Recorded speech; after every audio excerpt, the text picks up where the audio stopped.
Hingsten er 7 år gammel, udstillet af Helena Søgaard Christoffersen i Hillerød, beskrevet som værende i forhold til standard, både kraftig og ret god type, men der er samtidig jo et rigtig godt hingstepræg i ham. Han fremstår stærk sådan i hans udstråling, både hvad angår sådan kropsstykkerne, men også det maskuline, som allerede nævnt.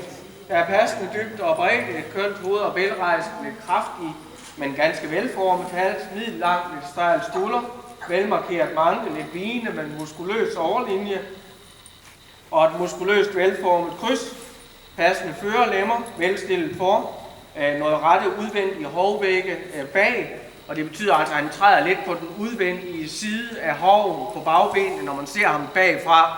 Det er jo altid sådan, at den retteste hovvæg er den mest belastede, så det er der, han naturligt ligger trykket, når han sætter benet i jorden. Når det er sagt, er der fornuftige ledmarkering og ellers tilfredsstillende benstillinger omkring baglemmerne. Der er en god og taktfast skridtbevægelse. Han arbejder ganske kraftfuldt op igennem kropsstykket og taktfast regelmæssigt i skridten. Der er en ret god trav og galop. Der er givet karakteren 7 for typen, 8 for hoved og hals, 7 for skulder og manke, og 8 for overlinje og bagklart, 8 for forlemmerne og 7 for baglemmerne, 8 i skridten, 7 i traven, et 7-tal i galoppen og 8 i helhedsindtrykket. Man har valgt at stille ham efter renavlsprogrammet, så han modtager her en begrænset avlsgodkendelse, jævnfører gældende regler inden for den kategori. Afslutningsvis skal jeg lige nævne, at han har fået 7,5 for teknik og 7,5 for kapacitet. Han har fået et 7-tal i typen, som nogen vil måske have bemærket.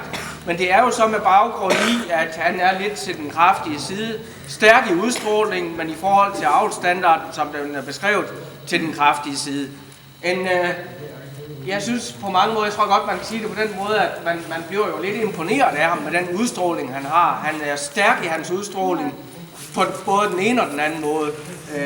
En fin repræsentant. Tak for fremstillingen og tillykke.